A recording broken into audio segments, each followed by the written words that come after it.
कौन सा गीत था वो?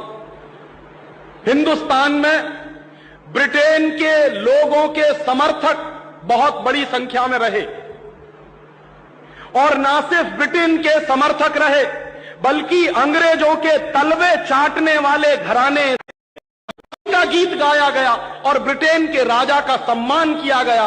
और यह काम रविंद्रनाथ टैगोर ने अपने मुंह से किया। और वो गीत कौन सा था जो रविंद्रनाथ टैगोर ने इंग्लैंड के राजा की स्तुति का गान करते हुए लिखा था? वो गीत वही है जिसको आप कहते हैं जनगण मन अधिनायक जय हे भारत भाग्य विधाता। बहुत शर्म आती है मेरे जैसे आदमी को जब वो गीत गाने के लिए कोई मुझे कहता है कि ये गाओ। क्यों गाएं उस गीत को? रविन्द्रनाथ टैगोर तो चापलूसी करते थे अंग्रेजों की, रविन्द्रनाथ टैगोर तो चाटुकार थे अंग्रेजों के, और रविन्द्रनाथ टैगोर तो साइकोफेंट थे अंग्रेजों के। इसलिए उन्होंने अंग्रेजों के राजा के सम्मान में वो गीत लिखा था। मैं तो नहीं हूं, मुझे तो अंग्रेजों की चापलूसी से कोई मतलब नहीं है। मैं तो अंग्रेजों का उससे ज्यादा विरोधी हूं जितना कोई हो सकता। लेकिन मेरे आजाद देश में उस गीत को बार बार गवाया जाए, यह मेरा राष्ट्रीय अपमान का प्रश्न है। और जिस गीत को अंग्रेजों के राजा जॉर्ज पंचम के स्वागत में गाया था रविन्द्रनाथ टैगोर ने, वही गीत 5 दिन पहले दिल्ली के एयरपोर्ट पर गाया गया महारानी के सम्मान में। आपने कभी ध्यान दिया है उस गीत के शब्द क्या हैं और उन शब्दों का मतलब क्या है? जनगण मन अधिनायक जय हे, हिंदुस्तान की जनता के मनों के अधिनायक तुम्हारी जय हो, ये मतलब है। जनगण मन अधिनायक जय है माने जॉर्ज पंचम तुम हिंदुस्तान की जनता के मनों के, जनता के गणों के अधिनायक हो, सुपर बॉस हो, इसलिए तुम्हारी जय हो। ये रविन्द्रनाथ टैगोर गा रहे हैं। भला इससे ज्यादा चाटुकारिता का दूसरा कोई प्रमाण मिल सकता? इससे ज्यादा साइको फैंसी का दूसरा कोई प्रमाण आपको मिल सकता? और दूसरी लाइन है जनगण मन अधिनायक जय है भारत भाग्य विधाता, माने तुम भारत के भाग्य विधाता हो, माने हमारा भाग्य तुम लिख रहे हो। यह तो कोई भगवान से भी नहीं कहता है। लेकिन रविन्द्रनाथ टैगोर ने तो हिंदुस्तान के साम्राज्यवादी राजा का प्रतीक जो जॉर्ज पंचम था उसको भगवान से भी ऊपर रख दिया था कि तुम तो भारत के भाग्य विधाता हो।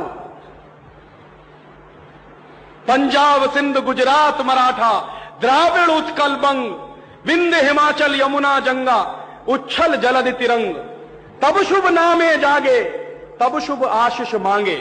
माने पंजाब सिंध गुजरात मराठा द्राविड़ उत्कल बंग ये सारा हिंदुस्तानी इलाका तुम्हारे लिए आशीष मांग रहा है, तब शुभ आशीष मांगे। तुम्हारी भलाई की प्रार्थना कर रहा है।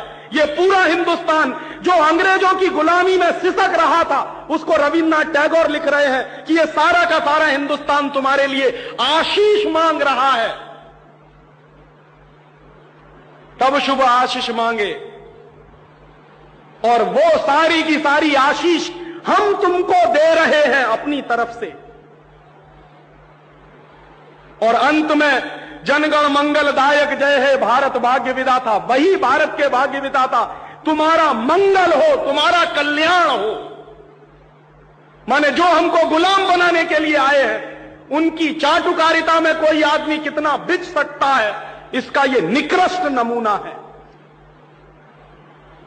और अंत में वो कह रहे हैं कि जय है जय है जय है, माने तुम्हारी ही जय है, तुम्हारी ही जय है, तुम्हारी ही जय है।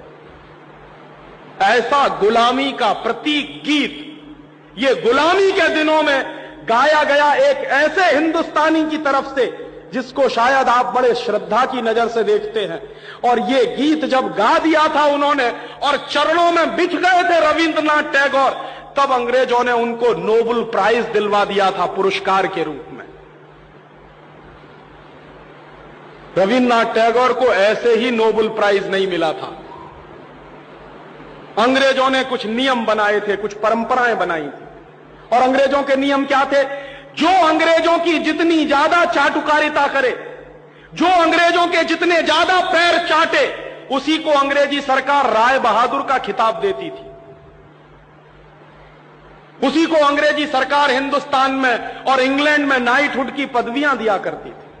ऐसे ही लोगों को अंग्रेजों की तरफ से इनाम मिलते थे, क्योंकि वो अंग्रेजों के चरण चाटते थे और हिंदुस्तान को गालियां देते थे। और ऐसे चरण चाटू लोग, आपने नाम सुना है, हिंदुस्तान के राजाओं के दरबार में कुछ चारण और भाट हुआ करते थे। वो चारण और भाट क्या करते थे?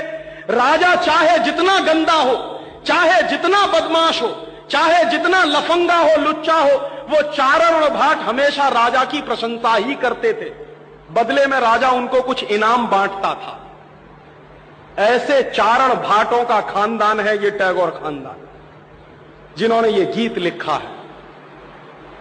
और मेरा अंदर से रोम रोम कांप जाता है जब कोई मुझे कहता है कि राजीव भाई जन गण मन गाइए। क्यों गाएं?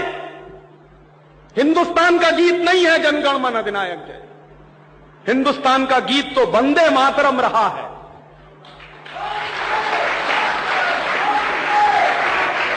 और यह वंदे मातरम जैसा गीत, जो हिंदुस्तान की आजादी की लड़ाई का प्रतीक था, जो हिंदुस्तान के लोगों में खून में जोश भरने का काम करता था, उस वंदे मातरम जैसे गीत को हिंदुस्तान में राष्ट्रीय गीत का दर्जा दिलवाने में 50 साल लग गया हमको, अब जाके हुआ है।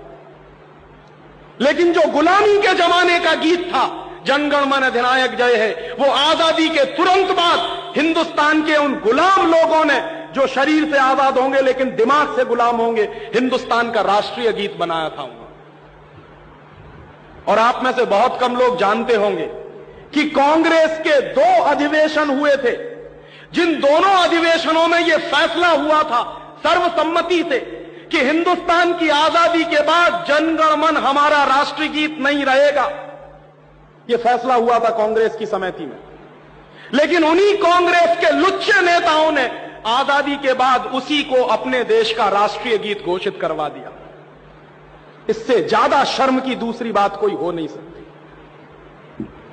और वो गीत जिस तरह से गाया गया था, जॉर्ज पंचम की अगुवाई करने के लिए, जॉर्ज पंचम का स्वागत करने के लिए कलकत्ता में लाखों लोगों के बीच में, वही गीत अब फिर गाया गया है महारानी के सम्मान में उस दिन दिल्ली के